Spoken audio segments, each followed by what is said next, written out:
नमस्कार साथियों, हमारे समक्ष प्रश्न है। धातु के एक 3 मीटर लंबे पाइप का भार 7.3 किलोग्राम है। ठीक है साहब, एक पाइप है। ठीक है, कितना पाइप है? वह 3 मीटर पाइप है, तो उसका भार कितना है? 7.3 किलोग्राम। उसी प्रकार का एक पाइप है जिसकी लंबाई दी गई है और पाइप का भार हमें ज्ञात करना है। तो देखिए, कोई पाइप है, जितना उसकी लंबाई होगी उतना ही उसका भार ज्यादा होगा। जितनी लंबाई बढ़ती जाएगी भार भी बढ़ता जाएगा। यानी इन दोनों में संबंध क्या है?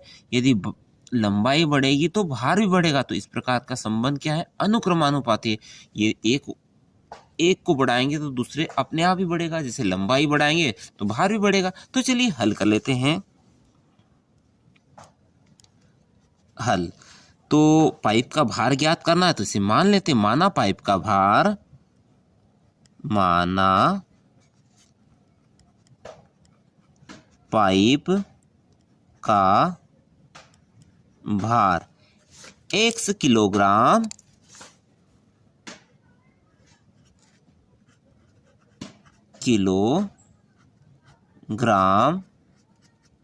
है। ठीक है, अब प्रश्नानुसार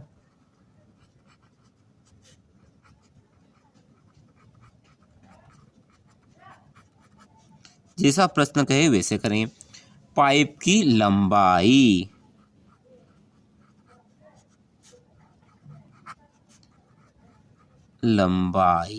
किस में दी गई है? पाइप की लंबाई मीटर में कितनी है? 3 मीटर है। ठीक है, और यहाँ कितनी है? 7.8 मीटर। और पाइप का भार,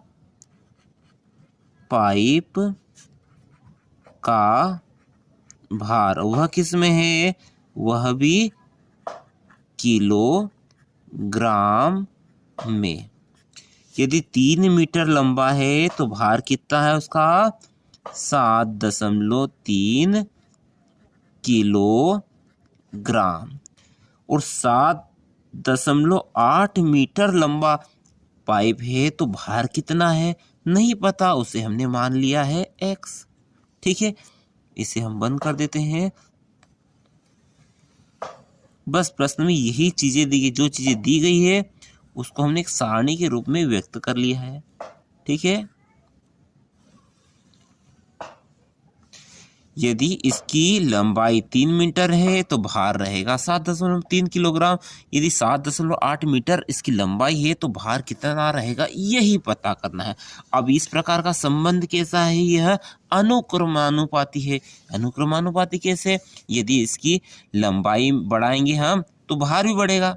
ठीक है, यदि एक इकाई में वृद्धि करे तो दूसरा अपने आप वृद्धि हो रही है, तो उससे क्या कहते हैं? उसको समानुपाती या अनुक्रमानुपाती संबंध या विचरण। ठीक है, तो क्या करें? 3/7.3 बराबर 7.8/x। क्योंकि यह अनुक्रमानुपाती है तो इसका गुणा इसमें कर दीजिए। 3 का गुणा x में होगा 3x हो जाएगा। इसका गुणा इसमें कर दीजिए, यानी 7.3 गुणित 7.8। ठीक है साहब, तो x बराबर क्या रहेगा? 7.3 गुणित 7.8 था ही सही। ये 3 का पक्षांतर किया तो इसके बटे में बैठ जाएगा। ठीक, अब 3 का भाग लगा दीजिए। किस में लगाएं? तो 7.8 को भूल जाइए, ये 78 ही मान लीजिए इसको। ठीक है, तो 7 और 8 कितने होते? 15। और 15 में 3 का भाग जाता है तो 78 में 3 का भाग जाएगा। हमारा विभाजिता का नियम बोलता है ना। तो 3 एकम 3, 3 दूनी 6, 7 थे आए 6, बचेगा 1। तो यहाँ अगले स्टेप में 18 हो जाएंगे। और 3 छंग 18, 26 आया। और दशमलव कहाँ लगेगा? एक स्थान छोड़कर, तो ये दशमलव लगा दो। तो क्या प्राप्त हुआ? 7.3 गुणित 2.6।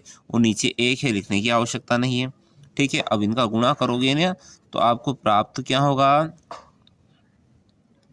26 से कम 26 और 26 दूना 52 और 26 तिया 78, 78 के 8 हासिल के 7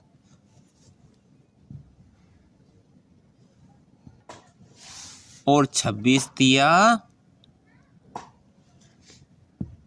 182 और 182 में जोड़ दीजिए आप आपका हासिल का 189, 89। ठीक है, और दशमलव कहाँ आएगा? एक दो अंक छोड़कर, तो यहाँ आएगा, यानी क्या आया? 18.98 किलोग्राम। यह क्या माना था आपने? यह पाइप का भार माना था। अतः पाइप का वांछित भाग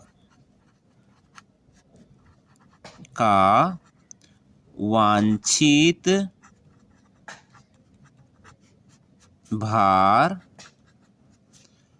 18.98 किलोग्राम होगा।